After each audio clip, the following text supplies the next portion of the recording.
The human connection is twofold. It's the perception of the patient about how warm is that provider and how competent is that provider. When a patient feels that a provider is caring and warm as well as competent, and warm comes first and then competence, that's when you have a patient who is feeling hopeful and belonging and willing to partner. And that's when you have relationships that are loyal and trusting. Hi, I'm Chris Malone, and I'll be your host for today's discussion. Thank you for joining us. I'd like to start by once again welcoming our friend, colleague, and program partner, Michael Giuliano. Michael is president of Planetree, which is a global not-for-profit organization dedicated to humanizing healthcare for everyone through person-centered care. Welcome, Michael. What can you tell us about our guest today? Hi, Chris. Great to see you again. And welcome everyone to our January episode of Humanizing Healthcare. It's great to have you with us, and thank you for those returning for another episode. It is my great pleasure to introduce Dr. Susie Kane, who is both Mayo Clinic's Chief Patient Experience Officer and also Professor of Medicine at Mayo Clinic College of Medicine and Science. Dr. Kane, a gastroenterologist and clinical investigator, has been practicing medicine for over 22 years. She runs a busy clinical practice, conducts clinical research, and has authored or contributed to hundreds of papers, reviews, and book chapters. Additionally, she routinely travels to give lectures across the United States and around the world. She participates in numerous national governing bodies for gastroenterology and has been repeatedly recognized as a national and global physician leader for contributions to her field and patient satisfaction, safety, and quality. It's a great privilege to have Dr. Susie with us, and it's my great pleasure to hand it back to you, Chris, for discussion today. Thank you so much. Thank you, Michael. Welcome, Susie. I'm so happy to be here. Thanks for having me today. Terrific to have you as well. Terrific to have you. So I'm wondering, can you get us started and tell us if there is a story you can share or experience or something that influenced you to choose a career in healthcare?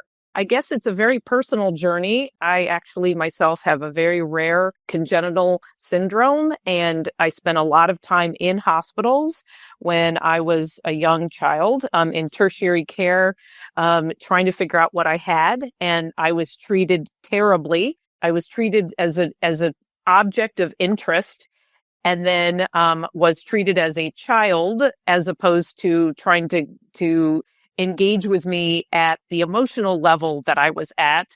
And I swore that I would go into medicine and do the exact opposite of everything that the care providers had done for me then.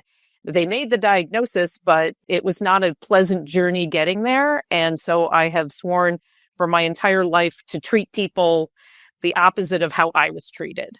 Wow, that's a very interesting experience and quite apropos now that you are now Chief Patient Experience Officer at Mayo Clinic. What an interesting journey. What does that encompass at Mayo Clinic?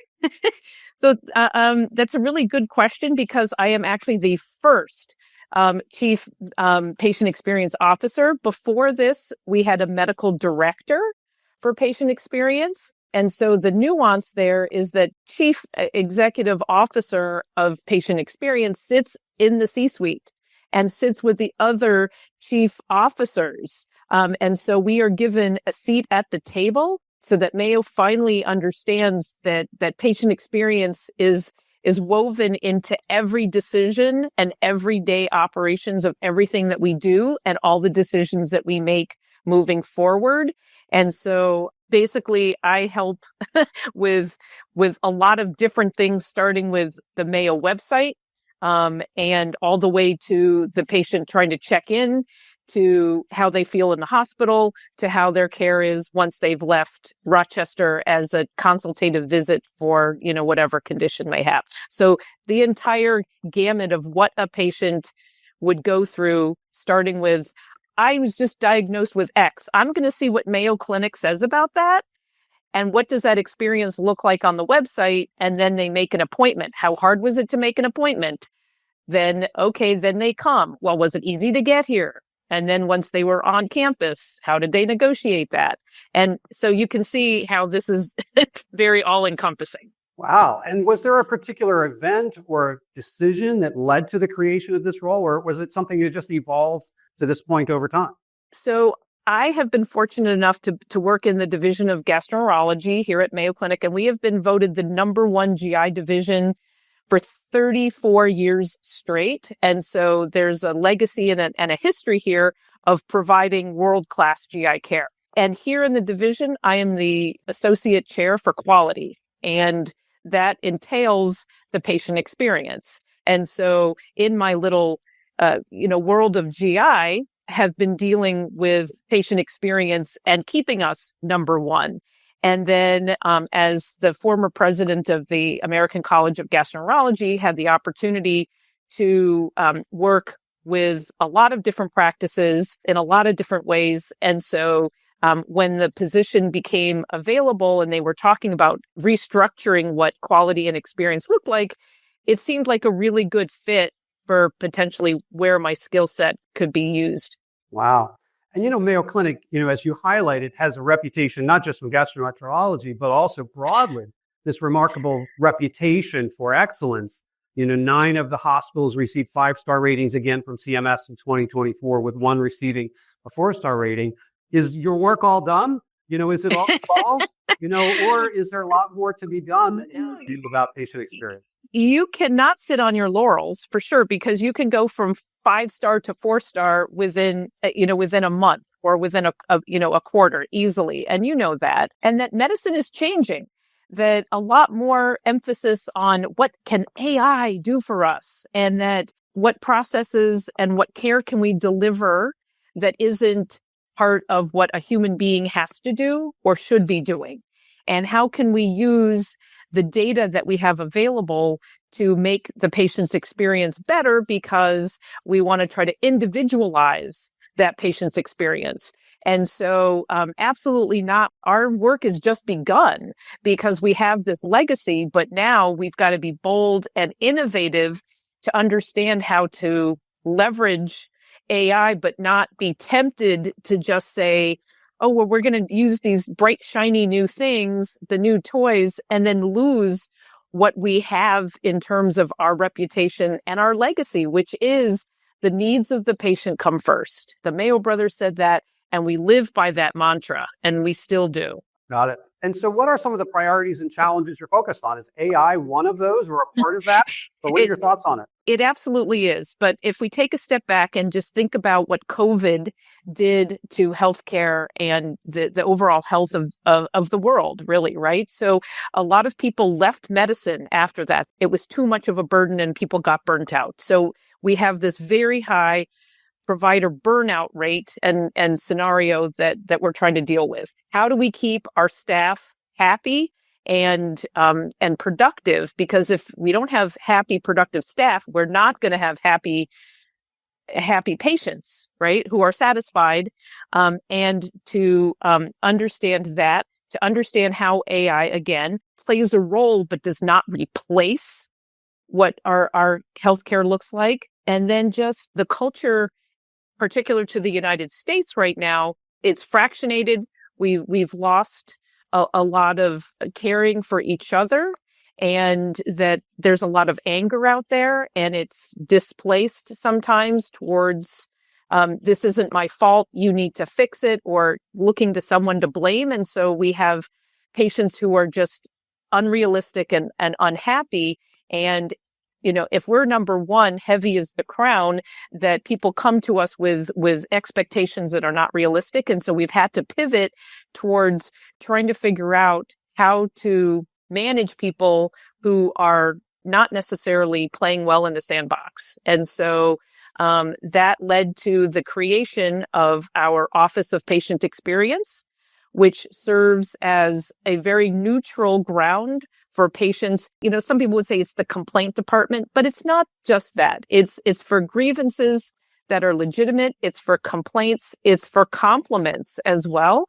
And that we have dedicated staff that work with patients and then partner with leadership and providers to try to find an equitable response and solution to those patients' concerns. It doesn't mean that we are going to be giving the patient what they want or are demanding, but just trying to, again, come to an equitable response to the patient. And unfortunately, we had to develop a program and an office for visitor and patient conduct that unfortunately we have folks who feel enabled to express less than charitable or loving opinions and might be sexist, ageist, racist, and that is not a culture that we adhere to here. We say that we have the best of the best providers, whether they are, brown, yellow, white, trans, whatever, that the providers here are here to help patients and that we don't discriminate and neither should you.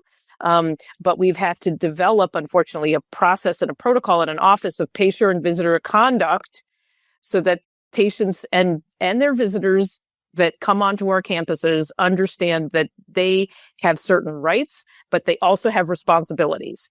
And that if they don't meet those responsibilities, then they lose their rights as a patient, and that we have the right to not care for somebody who is punching us, who is accusing us of not good care just because of who they are, that provider shouldn't be taking care of that patient. So some big things have happened in the last 4 years here at Mayo. Those two offices, I think, have really helped the staff feel that they are being heard and supported. And again, that's what I hear when I give, presentations like this at other institutions. They're like, boy, we don't have an office of patient experience. That's what we need here because the providers are just that Press Ganey patient satisfaction surveys and the data are just dumped onto the providers with no context, no sort of support and interpretation, or the resources to try to figure out where are there areas of opportunity. And so if you have an embittered, burnt out, disgruntled staff that feel like they are being picked on, then you're not going to be able to give good care. And the patients are going to see that and they're going to experience it because what is the culture like when you come on campus? Yeah, I have a feeling that kind of virtually there are a lot of people in the background cheering what you're saying right now. The fact that, if the clinical part of healthcare and experiences wasn't hard enough, when you have patients manifesting behaviors and all kinds of expectations that complicate factors, I think they'll be excited to hear that, yes, we need to hold patients to some standards as well. I know you are also have a lot of expertise and research interest in medication adherence. And of course, that's highly important for clinical outcomes. But I'm wondering, in your experience, have you seen linkage between patient experiences and or maybe relationships with medication adherence? Absolutely. And I think that it was just another coincidence along my journey in my career that my research interests were patient compliance and understanding the phenotype and the variables of somebody who I would be concerned would be at high risk for not taking medications. But, in terms of patient experience, there are reasons why patients are non-adherent. And that if as a provider, I don't give them the kind of experience that makes them feel hopeful about why I'm giving them this medication, or that they understand and are partnered with me about why they would take that medicine, then it doesn't matter that it's too costly or they're afraid of the side effects. I haven't set up the environment correctly enough. And so I think we're going to get a little bit more into that in terms of some of the research that Mayo has partnered with you on and talk about some of these constructs. Well, thank you for mentioning that. As you mentioned, we have been privileged to work with Mayo Clinic on helping you build stronger relationships with patients in the past year or so. And what kind of things have you learned about patient relationships and what is needed to strengthen them from that research? Yeah, so it's fascinating. And for those who have read your book, and that was actually the first thing I did when I took this job was read your book. And it's interesting that there have been some subtle yet really important changes to that model in terms of explaining the emotions and then the patient behaviors that come out of the perceptions. And so for those who are not necessarily familiar with the construct that we're talking about, so the human connection is twofold. It's the perception of the patient about warmth. How warm is that provider? And how competent is that provider? And so when a patient feels that a provider is caring and warm as well as competent, and warm comes first, and then competence, that's when you have a patient who is feeling hopeful and belonging and willing to partner. And that's when you have relationships that are loyal and trusting. And then for those who deal every day with Press Ganey scores and that the metric is likely to recommend, the likelihood to recommend is a direct response to how loyal or trusting is that patient towards that practice.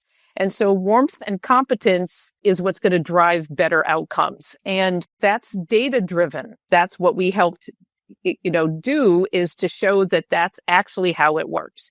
The opposite is true as well, and also data driven, that if a patient perceives that the provider is cold and also incompetent, and again, these are perceptions. It may not be reality, but if the patient perceives that the provider is cold and incompetent, then the patient is going to feel lonely and frustrated.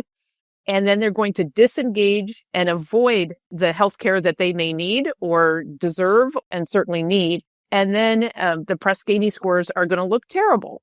So there's nuance in between those two, but certainly warmth and competence are what we're all striving towards. And some folks just have different kinds of personalities, and that they may come off as cold. But there are resources and there are tools to help with language and how you talk to a patient, so that the words that you use can be warm and inviting, even if you personally don't give off a vibe or an aura of warmth. So what you say absolutely matters. Words matter.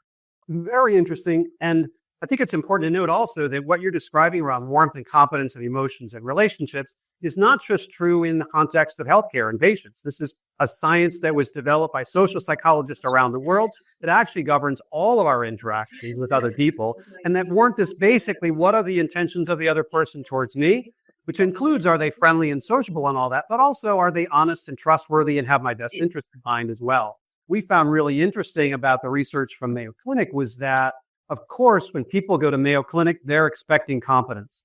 But what was surprising is the degree to which warmth is also really important, and also that the warmth that Mayo Clinic delivers is often exceeding what people expect, because they're mainly thinking about competence as they come in. But I think it's really interesting what we found through the work with you. That's so important. And just some very quick examples of warmth that you don't necessarily think about. Because like you said, warmth can be trusting, the trusting and that I care about you as a person is enveloped in that warm feeling. So knocking on the door before entering the clinic room. It sounds sort of silly and small, but it lets the patient know that you are respecting them by announcing that you are coming in. And almost an invitation. If you knock and they say, come in, it's an invitation by that patient.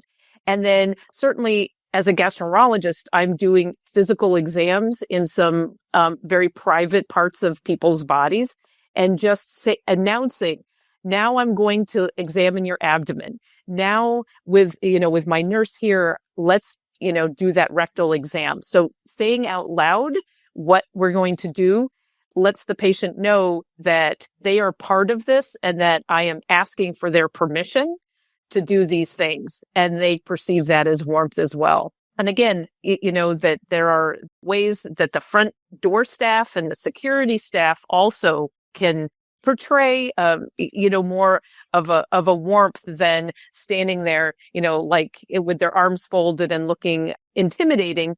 But the minute that you ask them, well, how do I get to the nearest washroom? Then they're like, oh, okay. And then suddenly they're much more warm because they are, they're there to protect you. And then that dynamic changes immediately. So it's very small examples of how you can change that perception of a patient without doing too much. Because I get asked all the time, well, you're Mayo Clinic, you have endless resources and money. We don't have that at our place. And again, my goal is to give you examples of things that are very low cost, but high impact. Yeah. And I think you make a good point, and we have an expression that we like, and that is everything communicates, right? Everything you see and don't see, everything you say and don't say, all gives you an indication of the warmth and or competence of the people that you are about to be dealing with.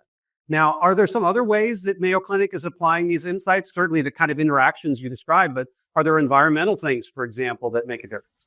Yeah. So another thing that has changed, unfortunately, for the worse is, that we've had to implement screening for weapons. We never had to do that before. So what are we doing? We are working with our security teams to figure out less intrusive ways to use technology to screen people for weapons. And some of the technology is understanding shapes as opposed to just metal detectors, because people who are coming through with limbs, with, artificial limbs and walkers and canes and pumps and equipment are going to set off the detectors because they're all metal.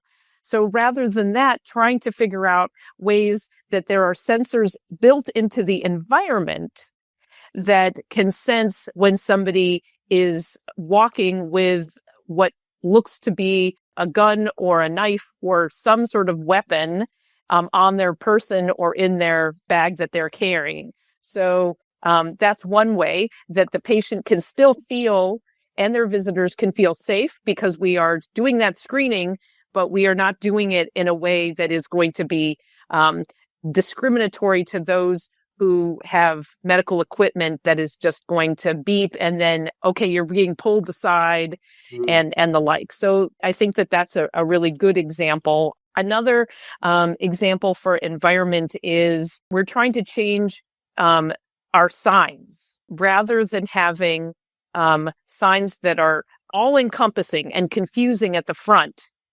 That if you are just trying to get to a main place, that we send them to the information desk where a human will tell them how to get to the next building. Because once they know that, if they are a repeat patient, then they already know. And then they're not confused or blindsided by these huge pillars with a sign that has arrows going in all sorts of different directions. So we've tried to simplify what would be very intimidating to come in for the first time. And we also on a regular basis have caring canines.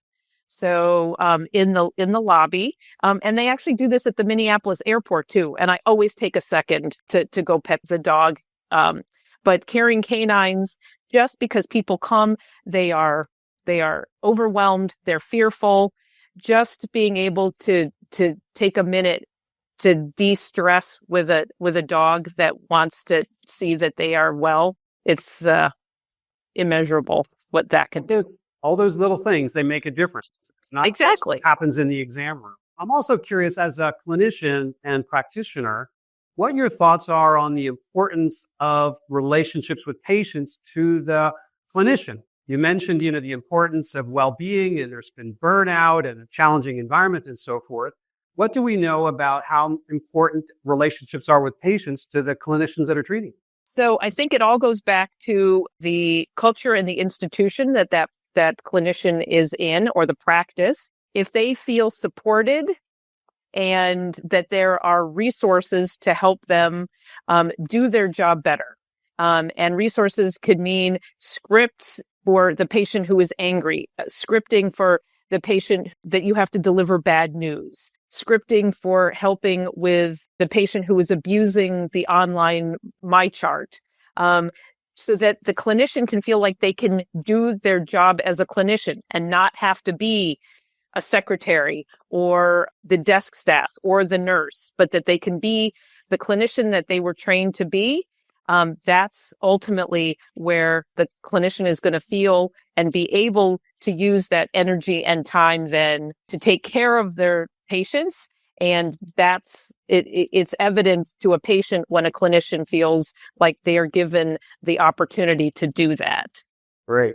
And I think we're going to learn more about this in the coming months. As you know, we've got the Mayo Clinic partnership with our Patient-Provider Relationships and Outcomes Collaborative that we've got research underway on this. And so that we're really excited about. I think we'll learn more about what are the specific things, as you mentioned, the tools and interventions that we can make it easier for clinicians as well as make it easier for patients as well? Right. And I think one of the big ones, I know that there are practices that use scribes already so that the clinician can be looking at the patient, not their computer. It's like, well, we can't afford scribes.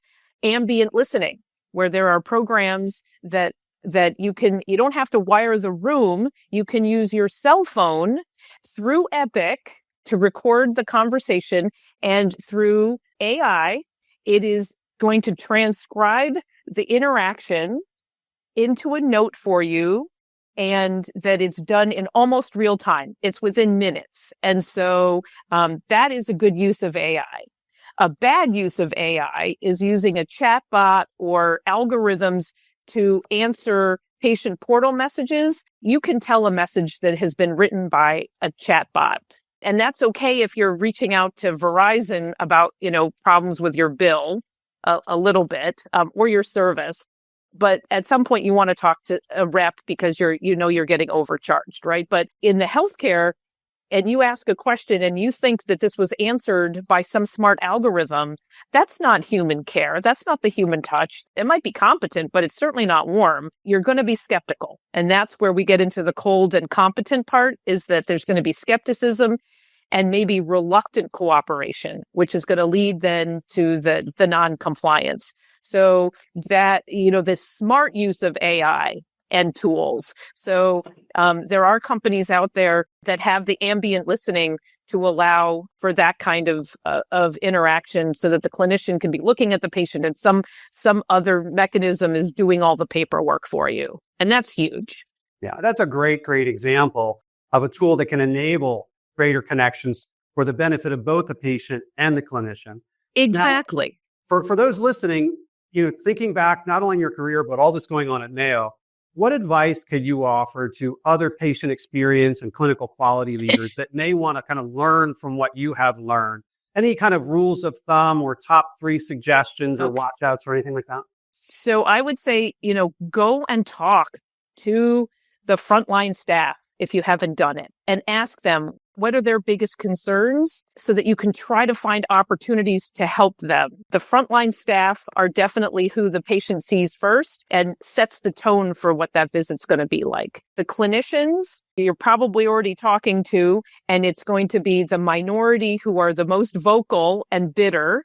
But I'm sure that there are folks who are happy. And if you can glean from the top performers 1 or 2 things that those top performers are doing or not doing to help those people, those clinicians who don't necessarily score as high on the Press Ganey, that's going to move the needle. And so I hate the term best practices, but basically you guys have the data. You know who your top providers and top performers are. What is it that they do? Well, they talk in English. Okay, then the folks who don't score as well, how can we help you think about whether it's with some staged interviews and helping people think about what words they should be using? So that's number 2, is look at the top performers and take that opportunity. And I would say number 3 is that if you have the ability and you use Press Ganey for your patient satisfaction metrics, that work with Press Ganey to see if there are ways that you can individualize or more personalize what the surveys look like. Because at Mayo, what we've done is we've added free text questions to our surveys. And so we ask not only the standard questions, but what did we most do to impress you? And what did we most do to disappoint you? Those 2 questions were added. And of course, and it's free text. So we have millions and millions of data points now, but we have LLM to help us understand where there are opportunities, where there are trends, to not just use these, scores that are standard, but really what the patient wants to tell us. And then that's what are actionable. Great. Well, let's take a few questions from listeners. And there's a really apropos one, given what you just mentioned. How do you communicate survey results? Did you change the way you report them? And do you use surveys other than Press Ganey? That's a great question. So we are a huge organization. We have 3 destination sites, and we have a health system for smaller access hospitals. And so we kind of leave it up to each department and division and their leadership how we share results. So you can imagine in the surgical departments that they are just thrown out with names on there, and everybody's data are very transparent. In the medical world and in pediatrics, by division, the leaders share those results. But actually what happens, it was all over the place, right? So we said we can't do it that way. So what happens now is that every quarter, every provider gets a report. It's a standardized report that they get via email. And that's the only way they get it. So if you are somebody who doesn't ever look at emails, you'll probably never see your scores. But those scores ultimately have to be part of your personnel file. And so every department chair is required to ask you for a copy of your report to go into the personnel file, because that's Joint Commission OPPE regulation. So here at Mayo, every quarter, your Press Ganey scores go out to you.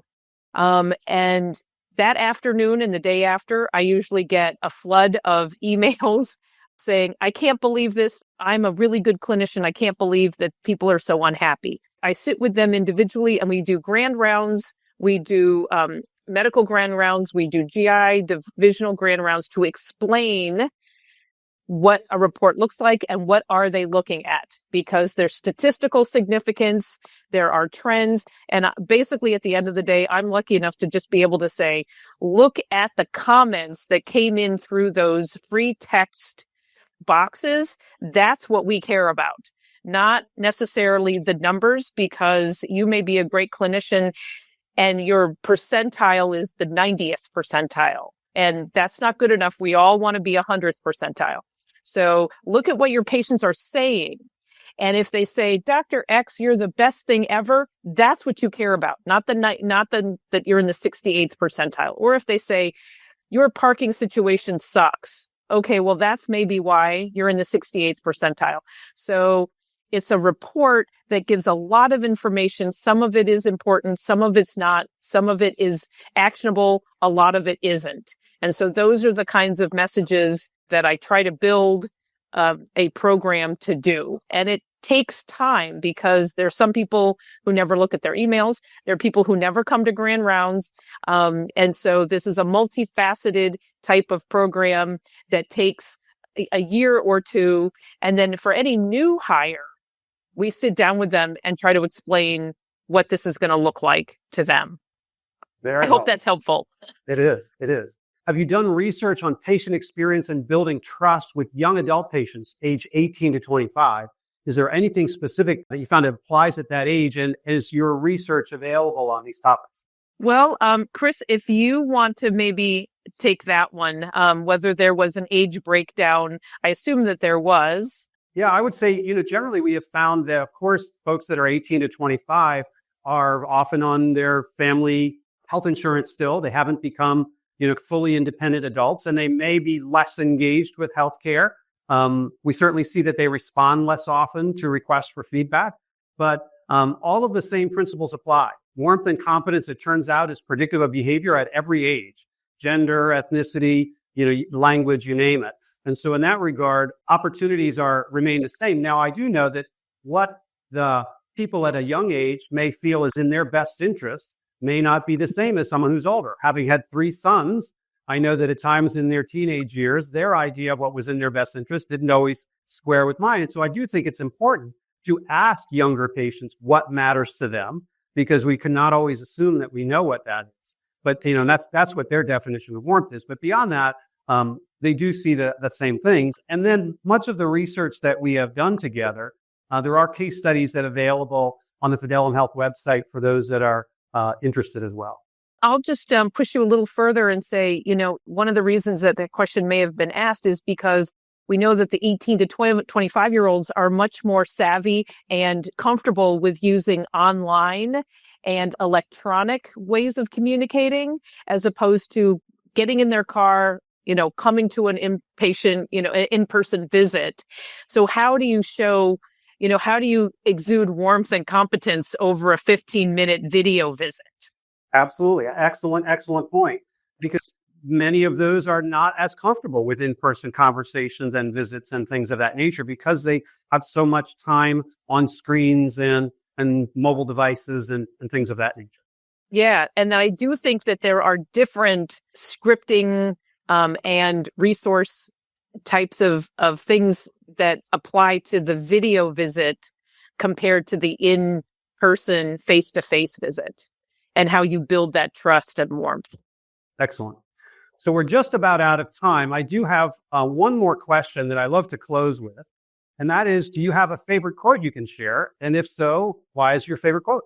Thanks for asking. I actually have several, but I think the one that resonates the most with most people is from Maya Angelou, who said, "People will forget what you said, people will forget what you did, but they will never forget how you made them feel." So on target. Why does it matter as much, and why have you found it helpful? Well, again, that I teach my fellows and the residents that you can show how smart you are by using big words and cite, the research and blah, blah, and that you can do a full exam and examine somebody head to toe, and you order all these things and sit there and pontificate with them. And that's what you did with them. But how did you make them feel about what you did? That if you use a lot of scientific terms, it's over their head. They might be impressed, but they don't feel comfortable or trusting. So it's how you made them feel. And you can have that connection in 5 minutes. It doesn't take an hour. The fellows will say, "Oh, I spent an hour with the patient. Why are they unhappy?" It has nothing to do with time. It's how you made them feel in the time that you had with them. That's exactly right. They might have done everything correctly from a clinical standpoint, but if it doesn't make people feel trust and loyalty and commitment and engagement, you're not going to get the compliance and continued care engagement that they need to have the outcome that you want. And for some folks, it's all about making sure that likelihood to recommend is as high as it can be. And it's not going to be there if you don't have the patient emotions that drive the patient behaviors. Absolutely. And I'll just, I don't want to plug, HBO Max, but that right now there is a series on that called The Pit. And I wasn't going to watch it because I spend too much time of my day, thinking about medicine. But my husband, who is not a physician, said it's getting good reviews. So actually, the very first episode of The Pit, the hospital administrator comes down to the ER and says to the chief of the ER department, "Your likelihood to recommend Press-Ganey scores are terrible. What are you going to do to improve them?" And I'm thinking, oh my God, this is really very realistic for 2024, 2025. So it really is very realistic show, not like the other kinds of medical shows that you may watch. I'll have to check that one out. Yes. Thank you for the suggestion.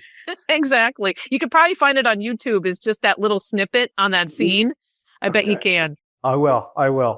So Susie, this has been a really terrific conversation. Thank you so much for taking the time to share your insights and perspectives with us. To our listeners today, thank you for joining us as well. We hope you found this discussion informative and inspiring. And for those who might be interested in learning more about our patient-provider relationships and outcomes collaborative, you can find more details at fidelumhealth.com/collaborative. And be sure to join us next month for a conversation with another healthcare leader and innovator. It's sure to be another inspiring discussion. Thank you so much, Susie. Have a terrific rest. Oh, thank you. This was so much fun. Take care.